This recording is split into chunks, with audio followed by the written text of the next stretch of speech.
Good evening to all of dear students. आज हम लोग नेक्स्ट डेरिवेशन बात करने वाले हैं। Electric field intensity due to dipole at equatorial position.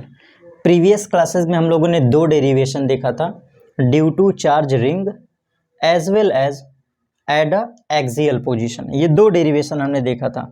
Same उसी कॉन्सेप्ट पर बेस्ड आज हमारा पहला डेरिवेशन जो कि बेस्ड है at equatorial position. Electric field due to dipole, electric field due to dipole at equatorial position,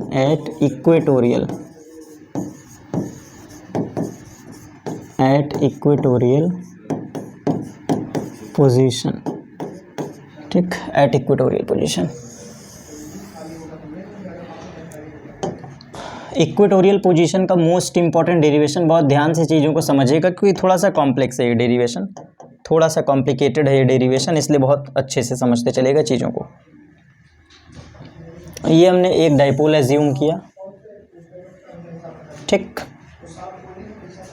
अब इसके सेंटर से डाइपोल के सेंटर से ये एट पॉइंट दिस हमें फील्ड डिफाइन करना। चलिए अब हम एज्यूम करते हैं एक तरफ से डाइपोल, ये plus Q minus Q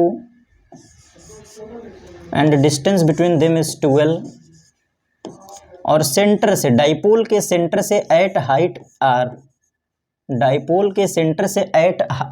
R, ये हमें फील्ड डिफाइन करना है। इसी को कहते हैं इक्वेटोरियल पोजीशन, इसी को कहते हैं इक्वेटोरियल। जैसे रिकॉल करने के लिए, अगर हमारा ये डाइपोल है that is plus Q and minus Q, ये डाइपोल है, तो डाइपोल का एक्सियल लाइन होता है a line joining of both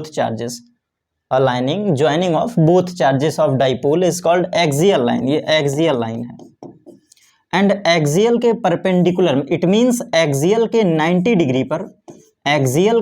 degree पे इक्वेटोरियल लाइन माना जाता है या इक्वेटोरियल पोजीशन माना जाता है। तो ओवरऑल इक्वेटोरियल पोजीशन जो है ये हमारा डायग्राम में अब क्लियर हो चुका है। तो सबसे पहले हमने डेरिवेशन में पढ़ा था डाइपोल का एक्सियल पोजीशन। आपको याद दिलाने के लिए अगर मैं थोड़ा सा क्लियर करूं तो बेटा आपको याद होगा ये जो लाइन थी, ये आपके सामने मैं बना रहा हूं, ये जो लाइन थी ये एक्सियल लाइन थी। क्यों? मुझे लगता है आप समझ गए होंगे। ये जो लाइन है हमारी ये एक्सियल लाइन है, बहुत अच्छे से आपको पता है, और एक्सियल के 90 डिग्री पे इक्वेटोरियल होता है। एट दिस पॉइंट हमें फील्ड डिफाइन करना है, एट पॉइंट पी, यहाँ हमें फील्ड डिफाइन करना है। तो चलिए अब इस डेरिवेशन को समझते हैं ताकि इजिली ये पॉइंट हमारा खत्म हो जाए। ठीक, इस पॉइंट को हमें इधर लिखना पड़ेगा।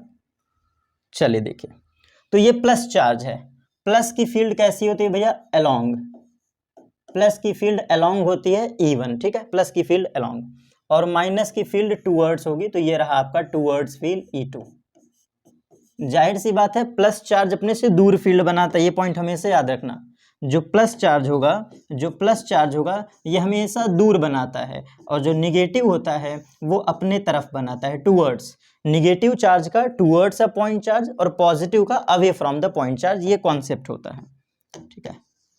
तो सेम यही कॉन्सेप्ट हमने कैसे लगाया? इस क्यू चार्ज को इस पॉइंट से हमने ज्वाइन किया, क्यू को इस पॉइंट से ज्वाइन किया क्योंकि यहीं पे हमें डिफाइन करना है एट पॉइंट पी, और इसी लाइन के अलोंग E1, और माइनस है तो इसी लाइन के along towards E2।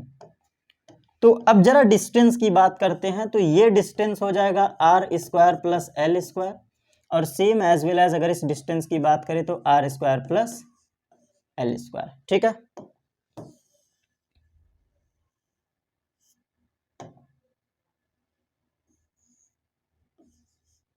r² plus l², clear.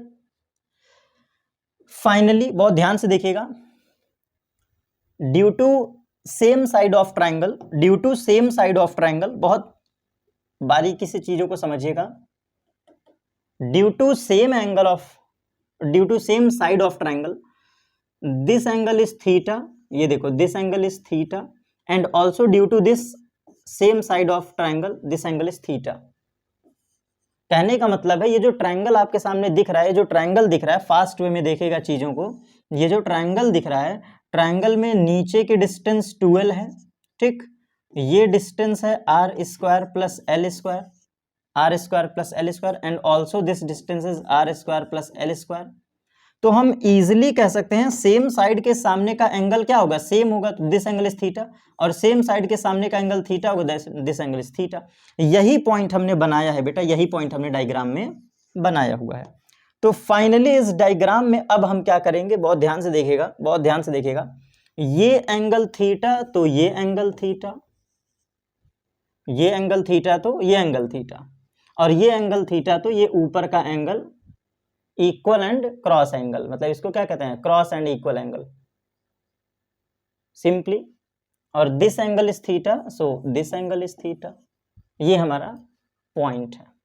इतनी बातें हमें समझना कंपलसरी था। चलो अब इन सबको क्लियर करके एक बार फिर से, सब कुछ ऐसे ही है, मैं क्लियर कर रहा हूँ, ठीक। अब वंस अगेन देखिएगा बहुत ध्यान से। अब ये वंस अगेन हमारा डायग्राम जो मैं अपने हाथ से नॉर्मली बना दे रहा हूँ, देखो ये हमारा प्लस क्यू है, ये हमारा माइनस क्यू है, डिस्टेंस क्या है 12, इसके सेंटर से आर डिस्टेंस पे हमें फील्ड डिफाइन करना है, इसके सेंटर से आर डिस्टेंस पे इस पॉइंट पी पे फील्ड डिफाइन करना है।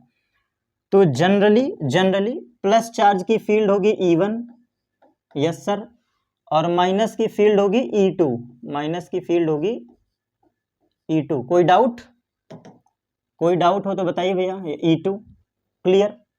और यहाँ पे हमने एक हॉरिजॉन्टल लाइन खींच दी, हॉरिजॉन्टल लाइन। अब क्यों हमने खींचा था, इसका लॉजिक समझिएगा बेटा, इसका लॉजिक समझिएगा, क्योंकि ये एंगल थीटा है due to same side, and also this angle is theta, यही तो मैंने बनाया था, यही हमने बनाया था। और ये एंगल थीटा तो ये एंगल थीटा, ध्यान समझो, ये cross angle, this angle is theta, so this angle is theta, ये ठीक है। और इसके बाद finally this angle is theta, so this angle is theta. यहां तक डाउट क्लियर। और सबसे लास्ट पॉइंट, ये एंगल थीटा है तो ये भी एंगल थीटा होगा, ये देखिए, this angle is theta, so this angle is theta. तो फाइनली ये था थीटा का कन्वर्जन। और एट पॉइंट पी अब हम लोग कॉम्पोनेंट डिवीजन करेंगे, एट पॉइंट पी अब हम लोग कॉम्पोनेंट डिवीजन करते हैं। चलो देखो कॉम्पोनेंट डिवीजन कैसे, ये पॉइंट पी है, this is E1 and also this is E2, ठीक है। ये हॉरिजॉन्टल लाइन है, हॉरिजॉन्टल लाइन में this angle is theta and also this angle is theta. E1 का नीचे साइड जो कंपोनेंट होगा that is E1 cos theta, और वर्टिकल कंपोनेंट होगा E1 sin थीटा, ठीक है। कंपोनेंट डिवीजन, E1 का नीचे cos ऊपर sin। अब E2 का कंपोनेंट डिवीजन करेंगे तो vertical component E2 sin theta and so on, this is E2 cos theta. भाई जाहिर सी बात है, towards the theta is cos component, towards the theta, towards, देखो E1 यूं है, यूं E1 है भाई, प्लस चार्ज की फील्ड यूं बन रही है, आप देखो डाइपोल को, प्लस चार्ज की फील्ड यूं बन रही है ऐसे, मतलब ये प्लस चार्ज है, उस पॉइंट पे निकालना है तो यूं, प्लस है तो यूं, और माइनस है तो ऐसे खींचेगा। देखो ये माइनस है, माइनस तो खींच रहा है, ये देखो ऐसे खींच रहा है अपनी तरफ, कि कैसे देखो समझो, ये चार्ज है, थोड़ा सा फील लेकर के, ये माइनस चार्ज है, माइनस चार्ज। तो माइनस क्या कहता है, मेरी तरफ आओ, तो माइनस क्या करेगा, अपनी तरफ ये अट्रैक्ट कर रहा है टूवर्ड्स द पॉइंट चार्ज। और सेम एज इट इज ये प्लस चार्ज क्या करेगा, अपने से दूर भगाएगा, कहेगा दूर जाओ। तो ये है तुम्हारा net electric field at point P. और जब हम लोग इसका कंपोनेंट डिवीजन कर रहे हैं तो ध्यान से देखो, ये पी पॉइंट पे 4 फील्ड हैं, इस पी पॉइंट पे 4 फील्ड हैं। कैसे, E1 का 2 component, E1 cos E1 sin, बहुत प्यार से समझते चलो, इलेक्ट्रिक फील्ड E1 जो है इसका 2 कंपोनेंट है, एक कॉस कंपोनेंट, एक sine component, as well as ये जो E2 है, E2 का एक कंपोनेंट E2 कॉस, एक है E2 साइन। अब अकॉर्डिंग टू रूल आइए वैल्यू पुट करते हैं, हमें ज्यादा क्लियर होगा। Due to plus charge, due to plus Q charge, due to plus Q charge E1 that is equal to 1/4 pi epsilon naught Q divide by R square plus L square का under root and finally इसका whole square. This is our equation number 1। बिल्कुल clear, check कर लीजिए, बिल्कुल सही है। ये plus charge है, प्लस चार्ज की फील्ड कितनी होगी, E1 है, ये रहा प्लस चार्ज की फील्ड कितनी है, E1, तो ये मैंने डिफाइन कर दिया। डिस्टेंस आपको पता है R square plus L square. Same as well as due to minus Q charge E2 that is equal to 1/4 pi epsilon naught Q whole divide by R square plus L square का under root और इसका whole square. This is our equation number 2. तो we can easily say amount of E1 in magnitude that is equal to amount of E2 in magnitude. Basically we know from equation 1 and 2, from equation 1 and 2 we can say E1 is equal to E2. बिल्कुल clear cut दिख रहा है. For particular this diagram, for particular this derivation, the magnitude of electric field E1 that is equal to magnitude of electric field E2, and E1 is the electric field due to positive charge and also E2 is the electric field due to negative charge of dipole. तो finally E1 is equal to E2 को यहां put करेंगे. बहुत ध्यान से देखना मेरे प्यारे बच्चों, इस E1 is equal to E2 को यहां पुट करोगे. देखो एकदम ध्यान से, माइंड को क्लियर करो. E1 is equal to E2 यहां क्लियर करोगे तो ये E1 E2 कॉम्पोनेंट कट जाएगा. ध्यान से देखो, इक्वल एंड अपोजिट है, दिख पा रहा है, इक्वल एंड अपोजिट कॉम्पोनेंट है. E1 is equal to E2 component होने के वजह से ध्यान से देखो, ऊपर है E1 साइन थीटा और नीचे यहां E1 हो गया. ये वैल्यू बराबर है ना, तो E1 sine theta cancel out हो गया. Same as well as E2, अगर तुम इसको E2 साइन थीटा मानते हो तो E1 बराबर E2 रख दो तो भी कैंसिल आउट हो गया. तो finally we can say net electric field at point P.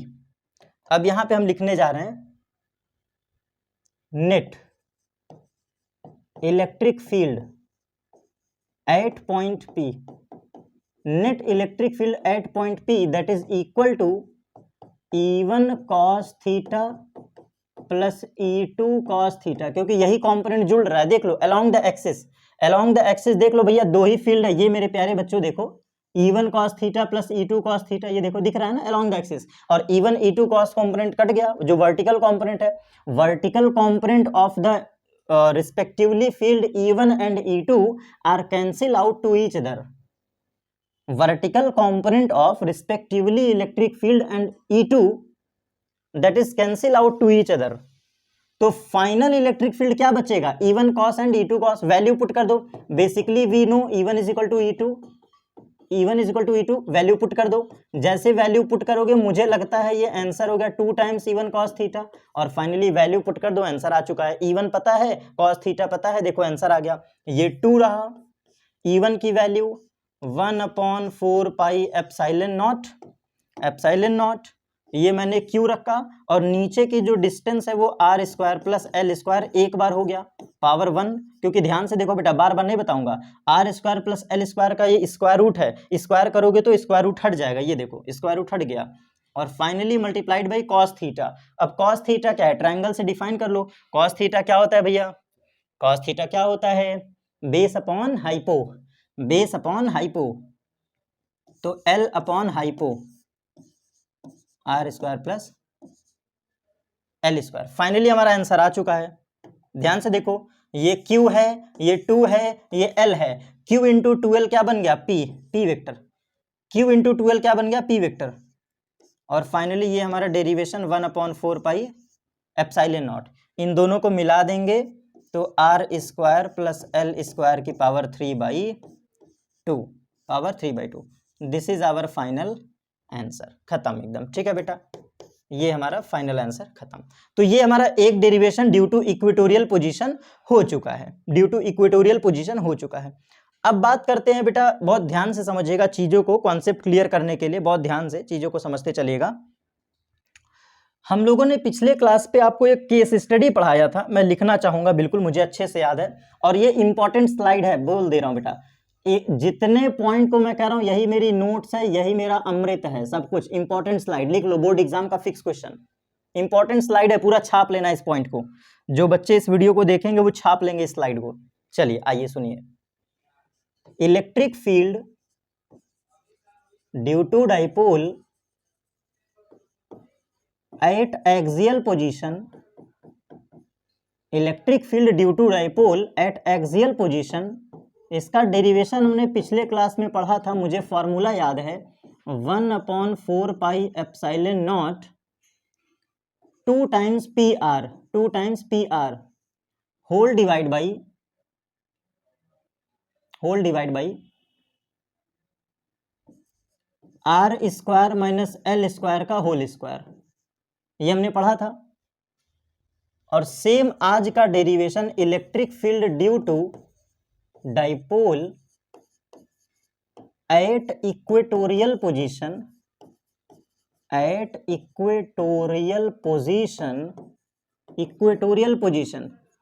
Is equal to, just अभी हमने रीड किया, जस्ट अभी 1/4 pi epsilon naught P divide by R square plus L square की पावर 3/2, ये हमने अभी रीड किया, मिला लो।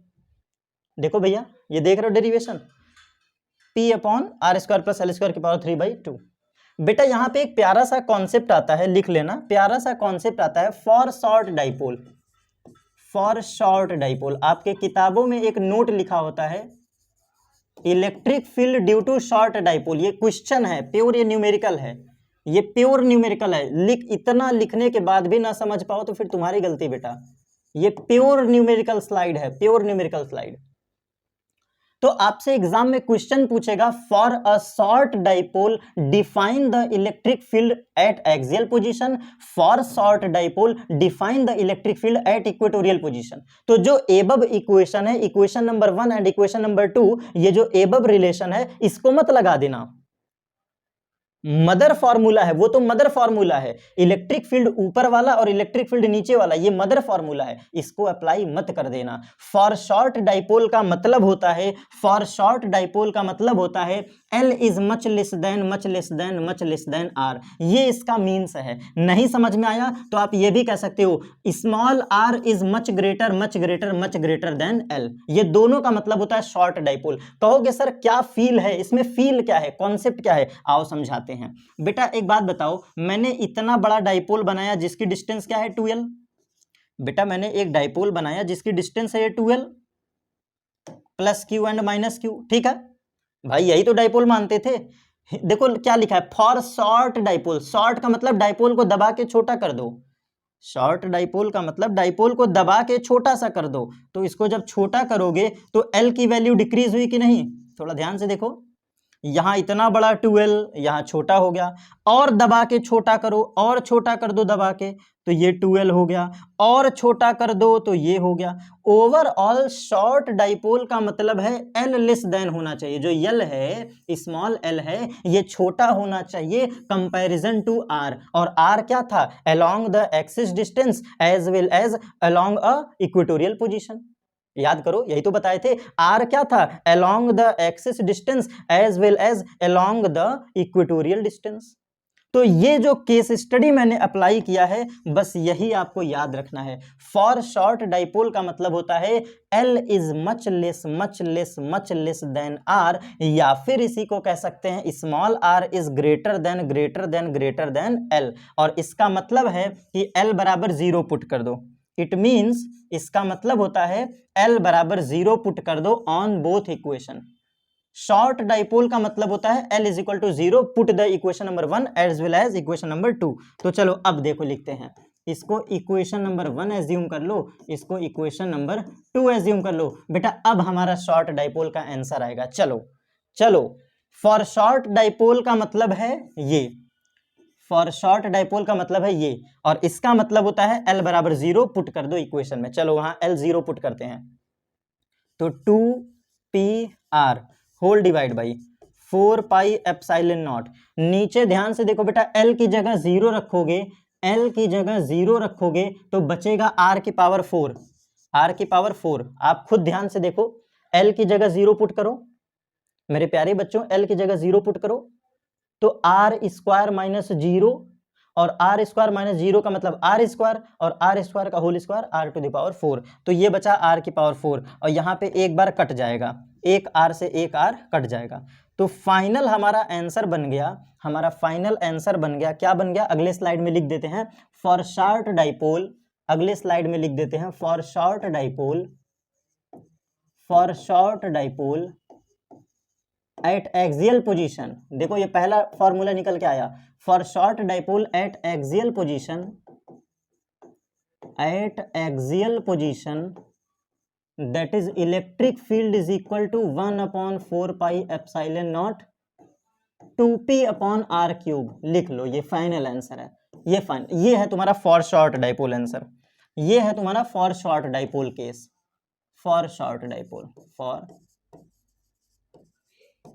शॉर्ट डाइपोल का केस। Okay complete. अब पीछे आओ, अब इसमें पुट करो, नीचे वाले में L0 पुट करो, L।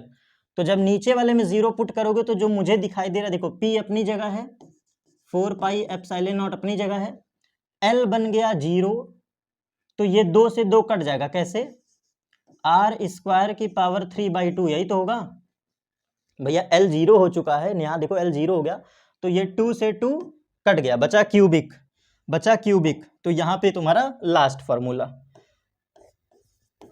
For short dipole at equatorial position,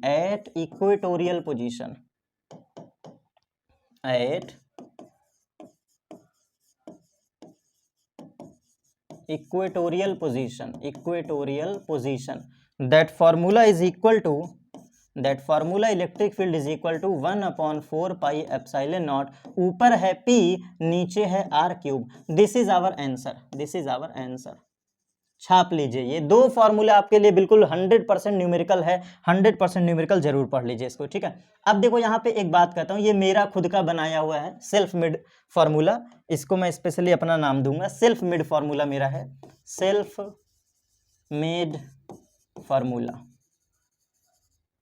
अगर मैं बात करूं इन दोनों रिलेशन को बहुत ध्यान से देखें, इस दोनों रिलेशन को ध्यान से देखें तो पता है क्या रिलेशन आएगा, E ऑफ एक्सियल, ध्यान से देखना, E of axial that is equal to 2 times of E of equatorial.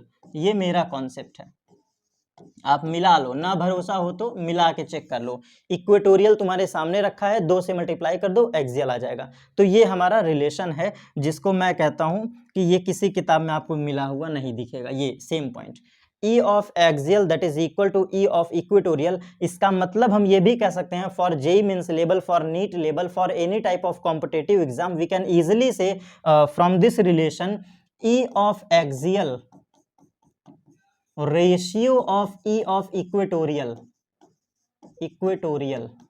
That is equal to 2। Axial और इक्वेटोरियल का रेशियो कितना होता है, 2 होता है। ये आपका रिलेशन, मैं आपको इस रिलेशन से बता रहा हूं। तो हमारे ये डेरिवेशन का पॉइंट ऑफ व्यू था, ठीक है। अब हम लोग बात कर लेते हैं बेटा एक प्यारे से थियोरेटिकल कॉन्सेप्ट के बारे में, थोड़ा सा थियोरेटिकल कॉन्सेप्ट के बारे में। That concept is electric flux. बेटा अब हम लोग बात करेंगे, यहां से गॉस थ्योरम की कहानी आगे बढ़ेगी, थोड़ा सा बेस में जाते हुए मैं आपको कुछ पॉइंट क्लियर कर दूं, बेसिक में जाने से पहले कुछ पॉइंट क्लियर कर दूं। सबसे पहले मैंने आपको चार्ज पढ़ाया था, आपको याद होगा चार्ज, फिर हमने चार्ज के बाद प्रॉपर्टीज ऑफ चार्ज पढ़ा था, प्रॉपर्टीज ऑफ चार्ज हमने पढ़ा था, प्रॉपर्टीज ऑफ चार्ज। और प्रॉपर्टीज ऑफ चार्ज पढ़ने के बाद हमने कूलॉम्स लॉ आपको पढ़ाया था, कूलॉम्स लॉ, थोड़ा बीच का कुछ छोटे छोटे टॉपिक स्किप कर रहा हूं, कूलॉम्स लॉ, ये पॉइंट हमने पढ़ाया। अब कूलॉम्स लॉ क्या देता है, कूलॉम्स लॉ इलेक्ट्रिक फोर्स की वैल्यू देता है, आपको याद होगा अच्छे से। कूलॉम्स लॉ किसकी वैल्यू देता है, इलेक्ट्रिक फोर्स की, यहां तक तो मौजा है। फिर हमारा कॉन्सेप्ट आया इलेक्ट्रिक फील्ड का, आप बहुत अच्छे से याद है, मैंने इसको पढ़ाया है, इलेक्ट्रिक फील्ड स्ट्रेंथ के बारे में, इलेक्ट्रिक फील्ड लाइंस के बारे में। तो जब हमारा प्यारा सा कॉन्सेप्ट इलेक्ट्रिक फील्ड का आया, इलेक्ट्रिक फील्ड का, तो इलेक्ट्रिक फील्ड कहता है force upon Q not, that is electric field intensity, आपको अच्छे से पता है, यही तो मैंने पढ़ाया है, यही तो हमने पढ़ाया है, electric field strength. In electric field amount of electrostatic force per unit test charge, in the presence of electric field, in the presence of external electric field, force of electrostatic per unit test charge, per unit charge, that is define electric field intensity, electric field strength, ये हमने define किया।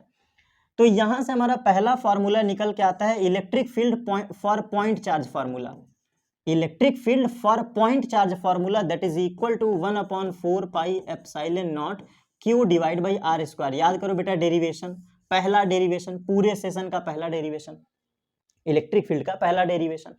फिर हमने इसके बाद आपको पढ़ाया ring का formula, ring formula previous lecture, ring formula electric field intensity due to charge ring.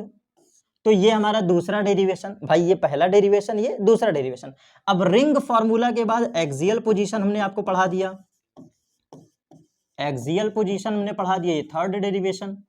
और फिर हमने आपको इक्वेटोरियल पढ़ा दिया आज,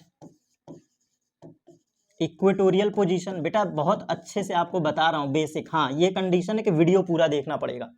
तो इतना डेरिवेशन हमने पढ़ा दिया है और इसके बाद फिर एक्सियल और इक्वेटोरियल में हमने आपको रिलेशन भी बता दिया। याद करो शॉर्ट डाइपोल का, ये देखो बेटा एक्सियल और इक्वेटोरियल का मैंने आपको क्या पढ़ाया, शॉर्ट डाइपोल फॉर्मूला पढ़ा दिया पूरा पूरा प्रूफ करके।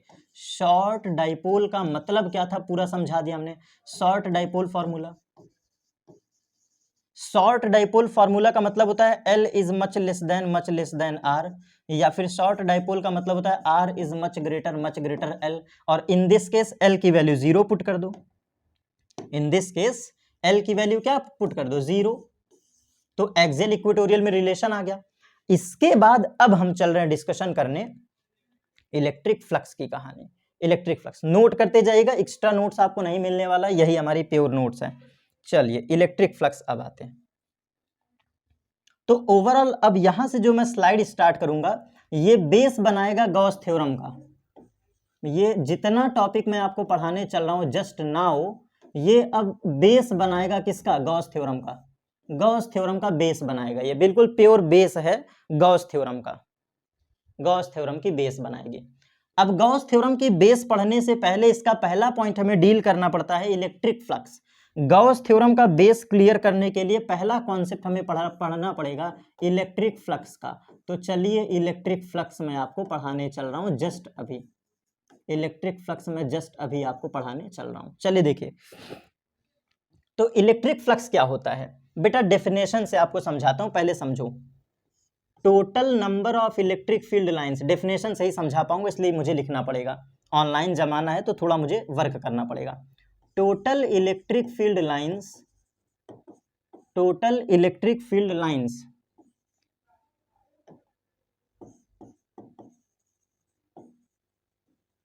Total electric field lines passing through surface, total electric field lines which is passing through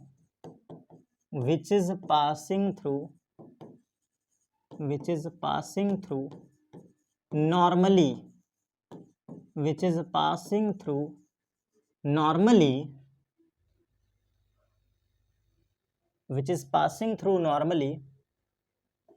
for a given surface, for a given surface is called electric flux, is called electric flux। पहले समझते हैं इस line को। Total electric field lines का क्या मतलब है बेटा, यहां पे इलेक्ट्रिक फील्ड नहीं चेक करना है, number of electric field check करना है। बड़ा प्यारा कॉन्सेप्ट है। इलेक्ट्रिक फ्लक्स की कहानी में, इलेक्ट्रिक फ्लक्स की कहानी में आपको number of field lines count करना है। देखो क्या लिखा है, total electric field lines which is passing through normally for a given surface is called electric flux. इसी डेरिवेशन, इसी पॉइंट को हम ऐसे भी कह सकते हैं, टोटल काउंट ऑफ, ऐसे टोटल काउंट ऑफ, काउंट का मतलब जोड़ना, total count of electric field lines, total count of electric field lines passing through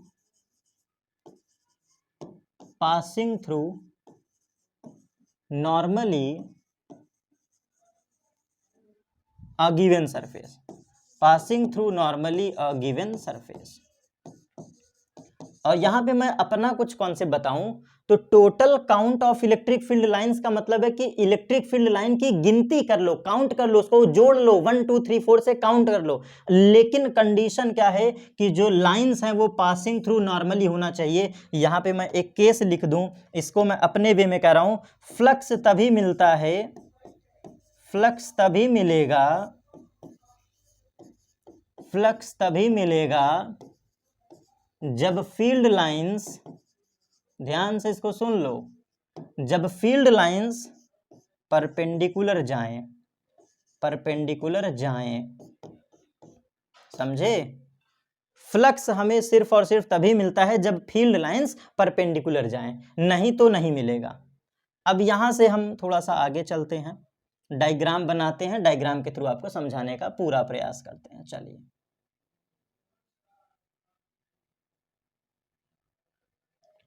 मान लो मैंने ये एक सरफेस लिया, मान लो मैंने एक सरफेस लिया, ये सरफेस है बेटा, सरफेस, ठीक है, ये सरफेस है।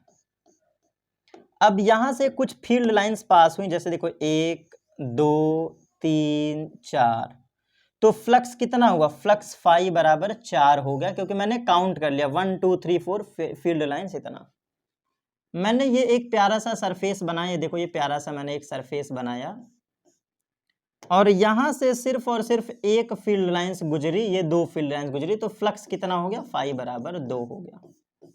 Total number of electric field lines को काउंट कर लेना है। और देखो, मान लो ये कोई हमने एक सरफेस लिया, ये रिंग लिया, कोई सरफेस लिया, और इस रिंग से ये देखो इतने इलेक्ट्रिक फील्ड लाइंस पास हो रहे हैं, तो कितना फ्लक्स मिला देखो जरा सो बेटा। इसको नहीं लोगे क्योंकि बाहर चला गया, ये केवल काउंट होगा क्योंकि एक फील्ड लाइन से ये काउंट हो जाएगा, और ये नहीं लिया जाएगा, ये नहीं लिया जाएगा क्योंकि सरफेस के नॉर्मली ये नहीं गुजर रहा है, तो फ्लक्स कितना हो गया, 1 हो गया, फ्लक्स कितना हो गया, 1 हो गया। ऐसे ही अगर हम बात करें एक और डायग्राम की बात करें तो आइए देखिए, मान लो मैंने ये सरफेस हॉरिजेंटल रखा, ये हॉरिजेंटल है, देखो ये हॉरिजेंटल सरफेस है, ये दोनों वर्टिकल थे, हॉरिजेंटल है, और इन दिस केस मैंने ये देखो फील्ड लाइंस गुजारा, ये देखो फील्ड लाइंस। तो बेटा अब याद रखना इस केस में फ्लक्स 0 हो जाएगा, क्यों? क्योंकि आपको आंखों से देख करके तो लगेगा कि सर एक ठो गुजर रहा है, ये देखिए एक पास हो रहा है, आपको आंखों से देख के लगेगा सर ये देखिए एक ठो जा रहा है। नहीं बेटा, सरफेस ऐसे रखा है, ये जो सरफेस है ये ऐसे रखा है, सेम ऐसे, मेरा हाथ देख पा रहे हो ऐसे, तो सरफेस यूं रखा है और फील्ड लाइंस ऊपर से गुजर गई, ऊपर से गुजर गई, ऊपर से गुजर गई, ऊपर से गुजर गई, तो कैसे नॉर्मली हुआ, कैसे नॉर्मली हुआ, नहीं होगा ना। तो क्योंकि इस सरफेस का नॉर्मल कौन है, क्योंकि इस सरफेस का नॉर्मल ये लाइन होगा, जब फील्ड लाइंस ऐसे गुजरती तो काउंट करते, ये फील्ड लाइन जब ऊपर की तरफ गुजरती तब हम काउंट करते ऊपर की तरफ, तो ऊपर की तरफ तो गुजर नहीं रहा है, तो ये थी कहानी, इसीलिए यहाँ पे फ्लक्स 0 हो गया। इस पूरे कॉन्सेप्ट में मैंने एक बात आपको समझाना चाहा कि जो इलेक्ट्रिक फ्लक्स की कहानी होती है, जो इलेक्ट्रिक फ्लक्स का कॉन्सेप्ट होता है, ये तभी एप्लीकेबल होगा जब field lines which is passing through normally a given surface, किसी दिए गए सरफेस के, किसी दिए गए बॉडी के सरफेस के परपेंडिकुलर अगर फील्ड लाइंस गुजर रहा है तभी हम उसको लेंगे। और एग्जांपल से समझाने का प्रयास करता हूं, मान लो ये एक स्फेरिकल सेल है, फॉर एग्जांपल ये एक स्फेरिकल सेल है, क्या है भैया, ये स्फेरिकल शेल, स्फेरिकल शेल। अब इस स्फेरिकल सेल से बीच में मैंने एक चार्ज रखा है प्लस क्यू पॉइंट चार्ज, तो ये ऐसे फील्ड लाइंस गुजरेंगी, देखो ऐसे ही तो फील्ड लाइंस गुजरेंगी स्फीयर से, तो ये सबके सब फ्लक्स में काउंट होंगे, सबके सब पूरे, क्यों, नॉर्मल, ये देखो नॉर्मल पास हो रहा है, स्फीयर के नॉर्मल पास हो रहा है, सारे फील्ड लाइंस कैसे पास हो रहे हैं, स्फीयर के नॉर्मल, ये देखो सारे स्फीयर के नॉर्मल, ये सब नॉर्मली पास हो रहे हैं, ओके। तो जितनी फील्ड लाइंस है सब काउंट हो गए, ये सब फ्लक्स हैं। तो अब बात कर लेते हैं कुछ बेसिक पॉइंट की, आइए। Electric flux is denoted by phi, electric flux is denoted by, represented by phi, ये फाई का सिंबल है बेटा, फाई पढ़ते हैं, फाई, एफ आई, फाई, ठीक है। It is also scalar quantity, it is also scalar quantity. ये flux कैसी क्वांटिटी होती है? Scalar quantity. कैसे? अभी बताता हूं। Scalar quantity and also its unit is weber, its unit is weber and also its unit is weber. ठीक है, तो ये बेसिक हमारा क्लियर। अब क्यों ये स्केलर क्वांटिटी है, तो एक डेफिनेशन आपको समझना होगा। Electric flux is scalar product of electric flux is scalar product of scalar product of electric field intensity and electric field intensity and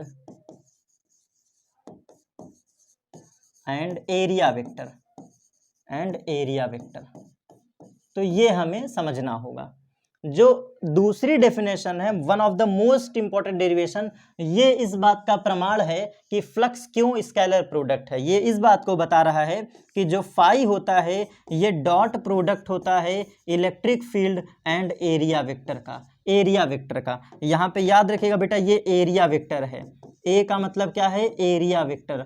अभी इसको तुरंत चल रहा हूँ समझाने, और ध्यान से देखो, ध्यान से देखो मेरे प्यारे बच्चों, ध्यान से देखो। इस पॉइंट से तुम्हारा एक कॉन्सेप्ट क्लियर हो गया। पूरा मैंने जितना डायग्राम बताया सब याद कर लेना, सब कॉपी में बना लेना, जितना डायग्राम मैंने बताया है। बेसिक डेफिनेशन, फ्लक्स तभी मिलेगा जब फील्ड लाइंस परपेंडिकुलर जाएं। फ्लक्स तभी मिलेगा जब फील्ड लाइंस फ्लक्स तभी मिलेगा जब फील्ड लाइंस परपेंडिकुलर जाएं। इसीलिए मैंने देखो इतना केस स्टडी समझाया और यहाँ पर स्फीयर भी बनाए थे। अब सुनना, यहां से अगर हम डॉट प्रोडक्ट का फॉर्मूला याद करें तो बचपन में आप पढ़े होंगे dot product of scalar product that phi is equal to E A cos theta. याद करो बेटा, ए बी कॉस थीटा। तो ये हमारा दूसरा फॉर्मूला है। देखो, एक फॉर्मूला ये है, दूसरा फॉर्मूला ये है। तो इलेक्ट्रिक फ्लक्स के दो फॉर्मूले आए जहां से न्यूमेरिकल तुम्हारे सॉल्व होंगे। ये न्यूमेरिकल फॉर्मूला, ये numerical formula, phi is equal to E dot A. Electric flux is scalar product of electric field intensity and as well as area vector quantity. It is a dot product. आपको याद होगा class 11 पे एक formula पढ़ाते थे हम लोग कि दो वेक्टर हैं, मान लो एक वेक्टर ए है, मान लो दूसरा वेक्टर बी है।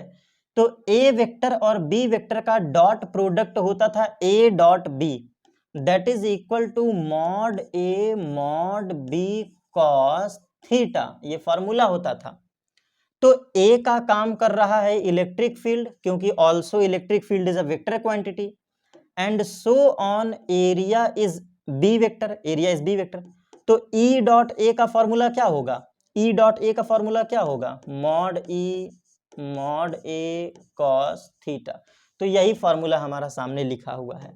तो आपको अगर कोई कभी फंसाए कि क्यों ये स्केलर प्रोडक्ट है, इलेक्ट्रिक फ्लक्स क्यों स्केलर प्रोडक्ट है, तो तुम जवाब दोगे it is a scalar product of electric field and area vector, electric field and area vector. और इसके लिए एक पर्टिकुलर डायग्राम दिखा देता हूं। मान लो ये इलेक्ट्रिक फील्ड है, मान लो ये एरिया वेक्टर है, एरिया वेक्टर। तो एरिया वेक्टर को ए से रिप्रेजेंट करेंगे और इलेक्ट्रिक फील्ड को ई वेक्टर से। दोनों के बीच का एंगल क्या है? थीटा। तो ये रहा तुम्हारा प्यारा सा डायग्राम। तो इस डायग्राम को दिखा करके तुम समझा सकते हो कि ये हमारा फ्लक्स का फॉर्मूला है। अब इसके न्यूमेरिकल और इसके केस स्टडी को हम डिस्कशन करेंगे नेक्स्ट क्लास पे। कंप्लीट हमारा पूरा टॉपिक फिनिश हुआ। और बेहतरीन अभी मुझे कुछ बातें बताना है, तो थोड़ा सा इसमें डायग्राम में और डिस्कस करूंगा। चलो देखो, अब एक और डायग्राम आप इसमें और भी बना सकते थे। इसी कॉन्सेप्ट में एक डायग्राम आप और बना सकते थे। मैं आपको बताता हूं क्या आप बना सकते थे।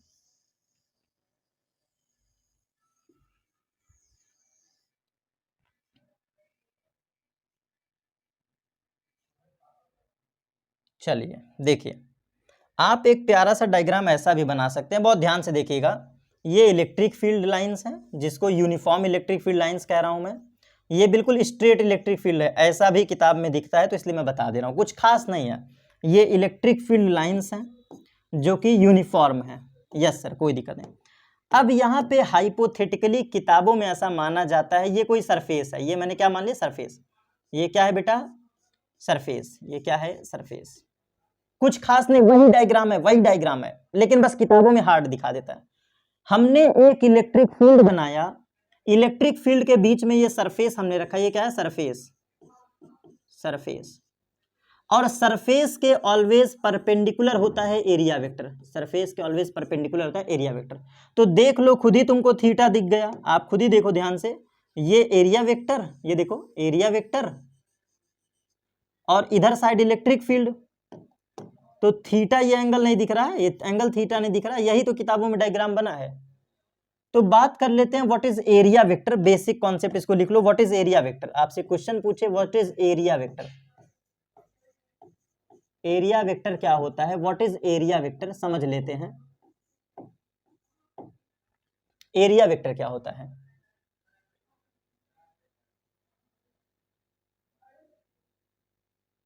A normal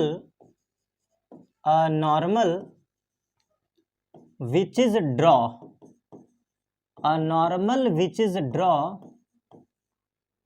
perpendicular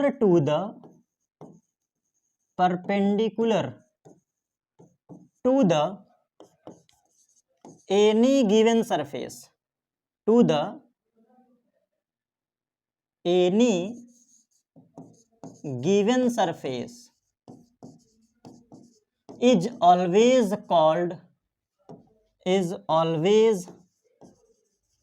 known as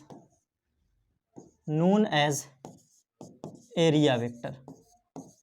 बहुत ध्यान से देखना, बहुत ध्यान से देखना, डेफिनेशन है भैया, ये डेफिनेशन है। नॉर्मल, नॉर्मल का मतलब एक लाइन, एक परपेंडिकुलर लाइन जो कि ड्रॉ की जाती है, जो कि ड्रॉ की जाती है perpendicular to any given surface is called area vector. तो एरिया वेक्टर के लिए कंपलसरी क्या है, किसी गिवन सरफेस के परपेंडिकुलर ड्रॉ कर दो, काम खत्म, कॉन्सेप्ट खत्म। तो ये चीज है, ठीक, एरिया वेक्टर ये मैंने लिख दिया। अब इसको समझा देते हैं। जैसे मान लो ये एक रॉड है, ये एक रॉड है, रॉड, और इस रॉड में चार्ज है, रॉड में चार्ज है, तो पता है एरिया वेक्टर में ड्रॉ कर रहा हूं, this is area vector, area vector perpendicular है, ये एरिया वेक्टर परपेंडिकुलर, ये देखो area vector, same as well as this is area vector and so on, this is area vector. और कहानी देख लो, मान लो कोई स्फीयर तुमने बनाया, स्फीयर, तो स्फीयर के ऑलवेज परपेंडिकुलर, स्फीयर के always perpendicular, this is area vector, sphere के always perpendicular area vector, sphere के always perpendicular area vector and so on, sphere के ऑलवेज परपेंडिकुलर एरिया वेक्टर। ये कहानी है। अगर कोई प्लेन सीट है, फॉर एग्जांपल ये प्लेन सीट है, प्लेन सीट,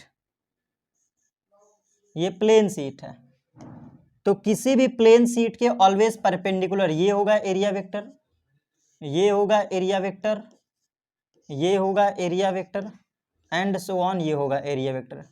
किसी भी गिवन सरफेस के ऑलवेज परपेंडिकुलर, मान लो ये मैंने एक सिलेंडर ड्रॉ किया, सिलेंडर, याद कर लो, सब याद करना पड़ेगा नहीं तो गड़बड़ हो जाएगा।